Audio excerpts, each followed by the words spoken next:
प्रिय छात्रों, पिछले वीडियो में हम लोगों ने यहाँ तक देखा था कि किस प्रकार से भाभी की बेटी का नामकरण संस्कार है और उस दिन अड़ोस पड़ोस के 30-40 लोग आने वाले हैं और घर में प्रभा के अलावा और कोई काम करने वाली नहीं है, जिसके कारण सारे काम का बोझ प्रभा पर ही पड़ने वाला है। और यह सब सोच सोचकर समर अपने मन ही मन काफ़ी खुश हो रहा है कि जब प्रभा परेशान होगी तो उसे खुशी होगी। तो वहाँ तक हम लोगों ने देख लिया था। अब आगे हम लोग देखते हैं। नामकरण के दिन घर वापस आने पर समर ने देखा कि घर में हल्ला गुल्ला मचा है। घर में हल्ला गुल्ला मचा हुआ है। अम्मा प्रभा की पढ़ाई लिखाई को कोस रही थी। अब क्यों कोस रही थी? उस दिन हल्ला गुल्ला क्यों घर में मचा हुआ है, उसका कारण क्या है, यह देखिए। तो उस दिन क्या हुआ था कि नामकरण संस्कार के पहले घर में एक पूजा हुई थी और उस पूजा में पंडित जी ने मिट्टी के ढेले का गणेश जी बनाया था। और पूजा के बाद पूजा के सामान को, फूल, गणेश जी या पूजा के पास जितनी सारी चीजें उसे उठाकर अलग रख दिया गया था। तो हुआ क्या था कारण? घर में शोरगुल, हल्ला गुल्ला क्यों मचा था? माँ प्रभा की पढ़ाई लिखाई को कोस रही थी, पढ़ाई लिखाई के भला बुरा के बारे में भला बुरा कह रही थी। क्यों कह रही थी? उसका कारण क्या था? वह यह है, हुआ यह था कि सुबह जिस मिट्टी के ढेले को गणेश जी बनाया गया था, उससे प्रभा ने जूठे बर्तन साफ कर दिए थे। उस समय घर में राख से या मिट्टी से ही बर्तन साफ किए जाते थे। तो प्रभा ने क्या किया कि जिस मिट्टी के ढेले को गणेश जी बना करके पूजा की गई थी, उसी मिट्टी के ढेले से प्रभा ने जूठे बर्तन साफ कर दिए थे।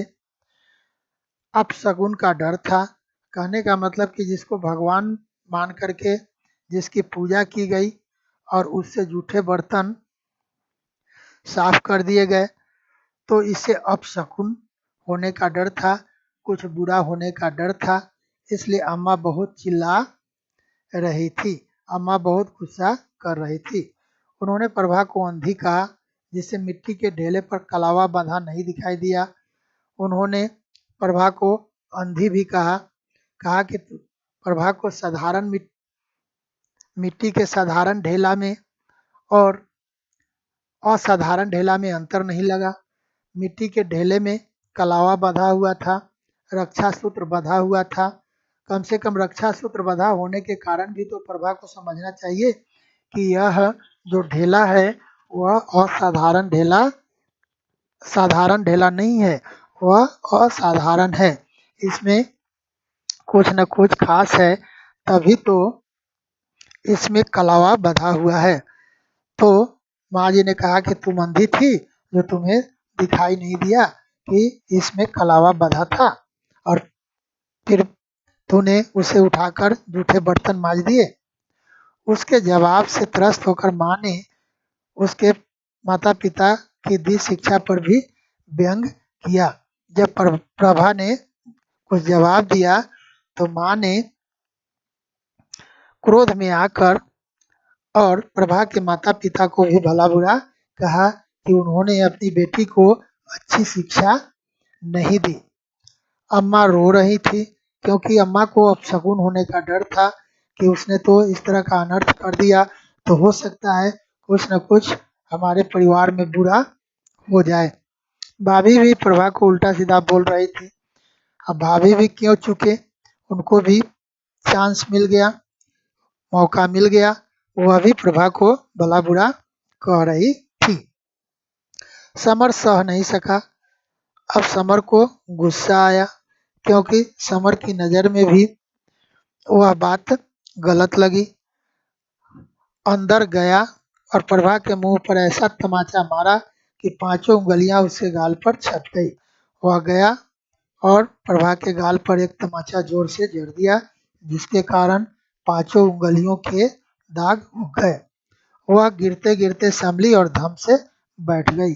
प्रभा गिरते गिरते संभली और धम से बैठ गई।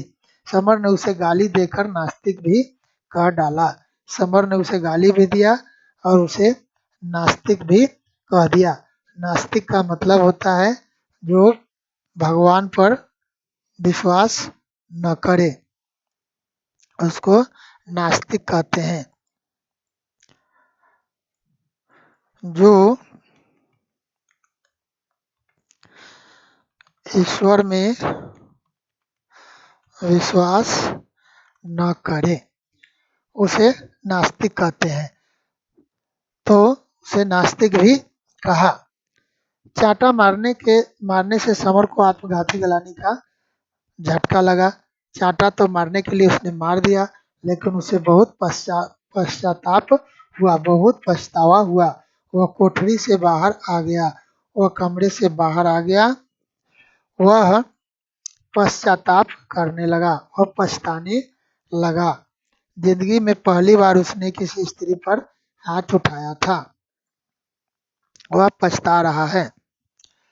उसे ऐसा लग रहा था जैसे उसका हाथ निष्पन्द होकर गला जा रहा हो। उसे ऐसा लग रहा था कि उसके हाथ में कोई शक्ति नहीं है, उसका हाथ गल रहा हो। उसने सोचा कि पहली बार वह प्रभा से बोला, और वह भी गाली से और बात की तमाचे से। वह प्रभा से अब तक उसने प्रभा से बात नहीं की थी, और पहली बार उसने प्रभा से बोला भी तो गाली से और तमाचे से। उसे अपने अंदर से आवाज आई, जो जहर बुझी घृणा। उसे अपने अंदर से आवाज आ रही थी। कहने का मतलब कि उसका जो कॉन्शियस है, उसकी जो अंतरात्मा है, उसे धिक्कार रही थी।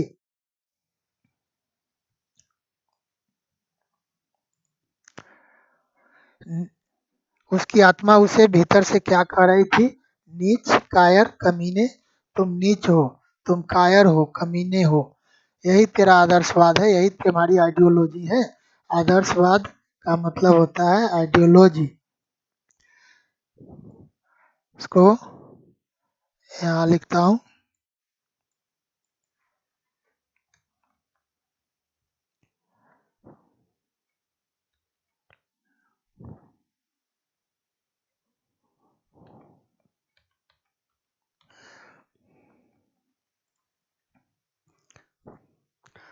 वो फपक कर रोने लगा।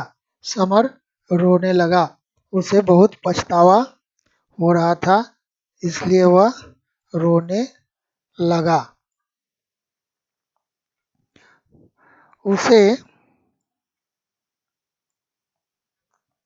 अपने अंदर ऐसी गलानी महसूस हो रही थी कि वो अपने दोनों गालों पर जोर से अंधाधुंध तमाचे ही तमाचे मारे, ताकि अंगुलियां ही अंगुलियां छप जाए।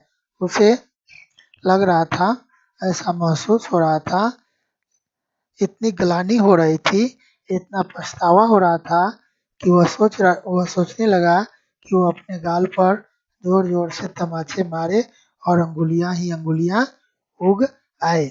इस प्रकार से यह पाठ समाप्त होता है। हम आगे के पाठ में फिर देखेंगे इसको। इसी वीडियो के साथ अगला पाठ भी कंटिन्यू करेंगे। तो आइए हम लोग अगला पाठ इसी के साथ कंटिन्यू करते हैं।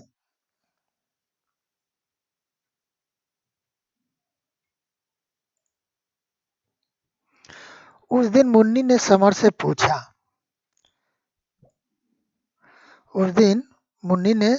पूछा क्यों भैया तुम्हारे इम्तिहान कब से हैं? मुन्नी ने पूछा कि भैया आपकी परीक्षा कब से है? समर को इम्तिहान की तारीख याद नहीं आई। समर को परीक्षा की तारीख याद नहीं आई क्योंकि उसका अभी मन स्थिर नहीं है, उसका मन शांत नहीं है। उसे लगा वह कहीं पागल तो नहीं हो रहा है। समर को ऐसा लगने लगा कि वह कहीं पागल तो नहीं हो रहा है। जितना ही वह स्वयं को समझाता कि वह पागल नहीं है, उतना ही उसके भीतर यह विश्वास जड़ जमाता जाता कि वह पागल होता जा रहा है। समर अपने मन को बार बार समझाता, अपने मन को बार बार विश्वास दिलाता कि वह पागल नहीं है, उतना ही उसे विश्वास होता जाता कि वह पागल होता जा रहा है। धीरे धीरे वह पागल हो रहा है, ऐसा उसे विश्वास होता जाता।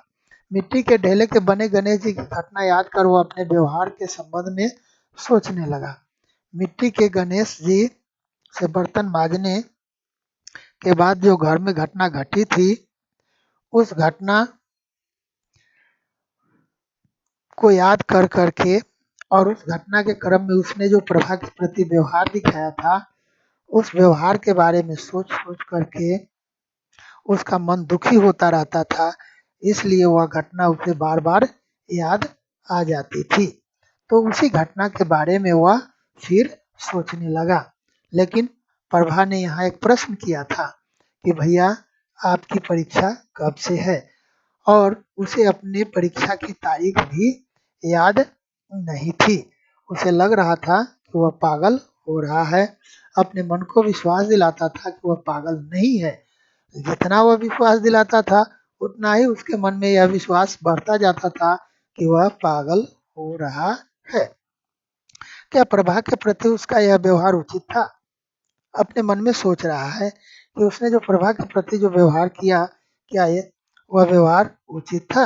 यह बात उसे बार बार कचोट रही थी। कचोट रही थी मतलब यह बात बार बार उसे दुख पहुंचा रही थी। इस घटना के दूसरे दिन बाहर निकलने की हिम्मत नहीं हुई। अब इस घटना के दूसरे दिन उसे घर से बाहर निकलने की हिम्मत नहीं हुई, क्योंकि वह अपने आप को शर्मिंदा महसूस कर रहा था। घर वालों से आंख मिलाने की हिम्मत नहीं थी, अतः वह पूरे दिन निरुद्देश्य और निर्लक्ष्य घूमता रहा। अब घर वालों से आंख मिलाने में भी उसे शर्म आ रही थी, हिम्मत नहीं हो रही थी, इसलिए वह निरुद्देश्य और निर्लक्ष्य। निरुद्देश्य का मतलब होता है विदाउट एनी पर्पस, इसका मतलब हुआ विदाउट एनी पर्पस, और इसका मतलब हुआ एमलेस। ये दोनों का मतलब मैं यहाँ ऊपर लिखता हूँ। यहाँ ये पहले का मैं लिखता हूँ, विदाउट एनी पर्पस, और दूसरे वाला का मतलब मैं यहाँ इसी जगह बगल में लिखता हूँ,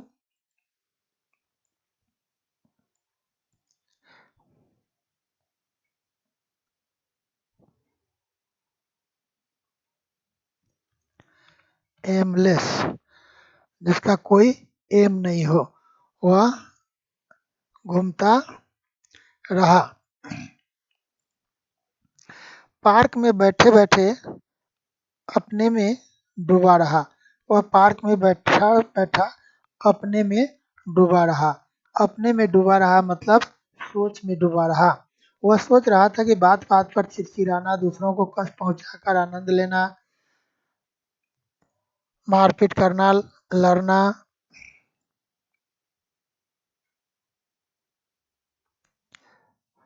मारपीट करना, लड़ना, रोना, पढ़ाई में मन न लगना, आखिर उसे यह सब हो क्या रहा है। अब वह मन में सोच अपने मन में बार बार यही सोचता कि उसे इतना गुस्सा क्यों आता है, दूसरे को दुखी देखकर अपने को सुखी क्यों महसूस करता है, ये लड़ाई झगड़ा, रोना पिटना, पढ़ाई में मन न लगना, आखिर ये सब उसे हो क्यों रहा है। इन सारी बातों के विषय में वह सोचता रहता। उसकी इन हरकतों को देखकर कोई भी उसे पागल ही कहेगा। अब उसकी जो यह हरकत है, इस हरकत को देखकर कोई भी उसे पागल ही कहेगा। उस दिन से उसमें सचमुच परिवर्तन आ गया। उस दिन से सचमुच समर में बदलाव आ गया। परिवर्तन का मतलब होता है बदलाव। वह बलपूर्वक पढ़ने लगा। बलपूर्वक मतलब जबरदस्ती। खास में बलपूर्वक का मतलब होता है ताकत का प्रयोग करके, लेकिन यहाँ है पढ़ने की इच्छा तो होती नहीं थी, लेकिन जबरदस्ती वह पढ़ने लगा। कहने का मतलब कि पढ़ाई में ध्यान देने की कोशिश करने लगा। घर से दूर रहता और अपना अधिकांश समय दिवाकर के यहाँ व्यतीत करता। अब वह घर से दूर ही रह रहा है और अधिक से अधिक समय वह अपने दोस्त दिवाकर के यहाँ बिताता है और वहीं पर अपनी पढ़ाई करता है। दिवाकर अपने शिरीष भाई की बात बड़ी श्रद्धा और गदगद भाव से समर को बताया करता था। और दिवाकर क्या करता था, अपने चचेरे भाई शिरीष भाई साहब की बात बड़ी ही श्रद्धा और गदगद भाव से मतलब खुश होकर के समर को बताता। उसने समर को उनसे मिलाने की बात भी की थी। दिवाकर ने समर से कहा था कि वह एक दिन शिरीष भाई से मिलाएगा। समर को उनसे मिलने की कोई खास उत्सुकता नहीं थी। समर नहीं चाहता था कि वह शिरीष भाई से मिले। शिरीष भाई से मिलने की उसमें कोई उत्सुकता मतलब क्यूरियोसिटी नहीं थी। सभी को आश्चर्य था कि समर को पढ़ते रहने का कौन सा नशा छा गया है। अब सभी सरप्राइज हो रहे हैं कि समर को लगातार पढ़ते रहने का नशा कैसे छा गया। उस दिन की घटना पर किसी ने कोई बात नहीं की। उस दिन की घटना जो मिट्टी के गणेश जी से बर्तन मांज लेने के बाद जो घटनाक्रम हुआ था, उस विषय पर किसी ने समर से कोई बात नहीं की। प्रसव के बाद मतलब बच्चा को जन्म देने के बाद से भाभी ने काम करना बिल्कुल ही छोड़ दिया था। भाभी ने काम करना बंद कर दिया क्योंकि बच्चा जन्म लिया था। मुन्नी या तो उनकी बच्ची को खिलाती या गुमसुम पड़ी रहती। अब मुन्नी क्या करती, उसका दो ही काम था, या तो कहीं पर गुमसुम बिल्कुल चुपचाप पड़ी रहती थी और नहीं तो भाभी की बेटी को खिलाती थी। माँ जी के हाथ में माला थी और माँ जी हमेशा माला फेरती रहती थी। अब घर में 3 औरतें हैं, प्रभा, भाभी और मुन्नी। तो मुन्नी गुमसुम पड़ी रहती, भाभी की बेटी को खिलाती और भाभी काम नहीं करती क्योंकि उन्होंने उनको अभी काम करने लायक नहीं था और माँ माला फेरती रहती। तो बचती कौन है, प्रभा। तो सारा काम अकेली प्रभा पर आ पड़ा। कभी कभी उसका पत्र आता जो बिना पढ़े उसे नहीं दिया जाता। अब कभी कभी प्रभा का पत्र आता है, चिट्ठी आती है माता पिता या किसी सहेली का, तो उस पत्र को पहले घर के बाहर ही मर्द लोग पढ़ लेते, तब उसे प्रभा को दिया जाता। यदि यह समझ लिया जाता कि देने लायक है तो दे दिया जाता, यदि देने लायक नहीं है तो प्रभा को दिया भी नहीं जाता।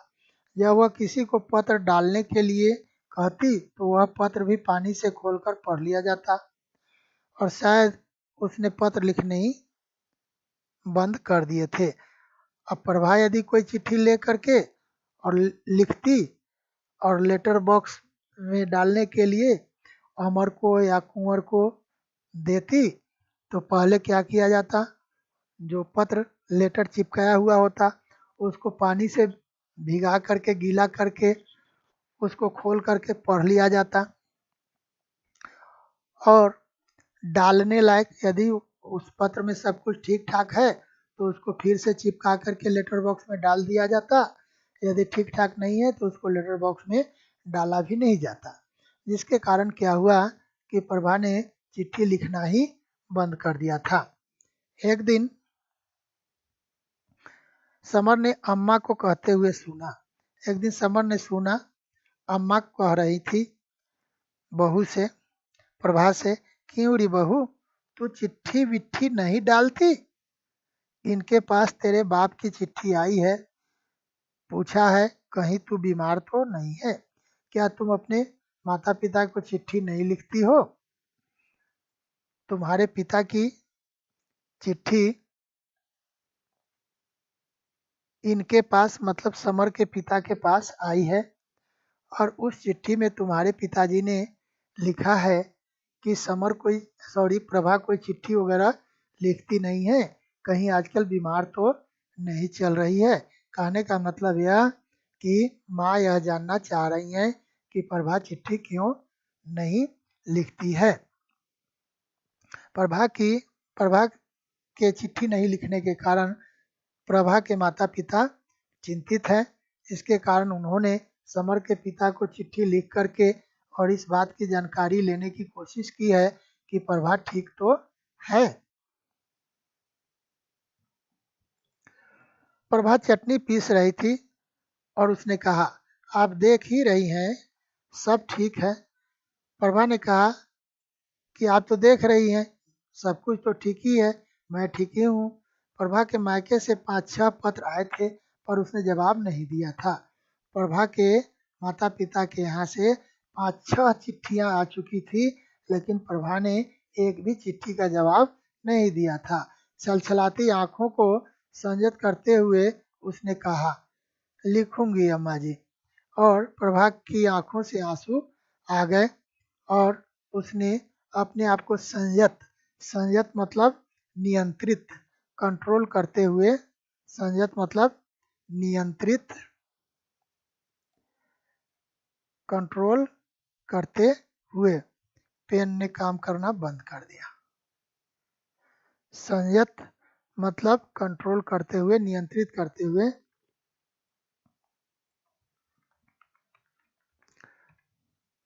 कंट्रोल करते हुए कहा कि अम्मा जी मैं चिट्ठी लिखूंगी। समर का सारा काम वही करती थी। रात को पानी का लोटा भरकर समर के लिए रख जाती थी समर के पास कि रात में प्यास लगे तो वह पिए। घर का सारा काम करती थी। घर में गुड़ की चाय बनाने पर उसके लिए भी पहुंचा आती। घर में जब गुड़ की चाय बनती तो वह समर के पास भी चाय पहुंचा आती। पहले समर खाने के लिए मुन्नी को आवाज लगाता था। पहले समर को जब खाना खाना होता था तो मुन्नी को बुला करके खाना मांगता था।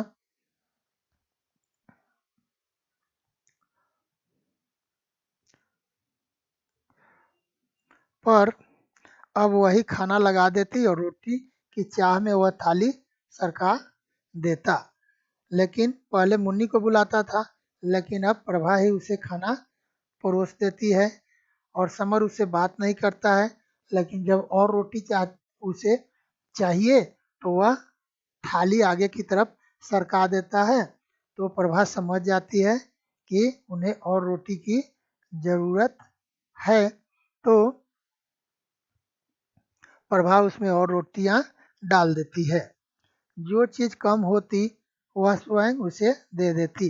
वह थाली में नजर गड़ाती, देख लेती कि कोई चीज कम गई तो वह खुद दे देती। समर मांगता नहीं था, बात नहीं करता था इसलिए वह मांगता नहीं था। अब झिझक नहीं होती थी, अब वह संकोच नहीं करती थी।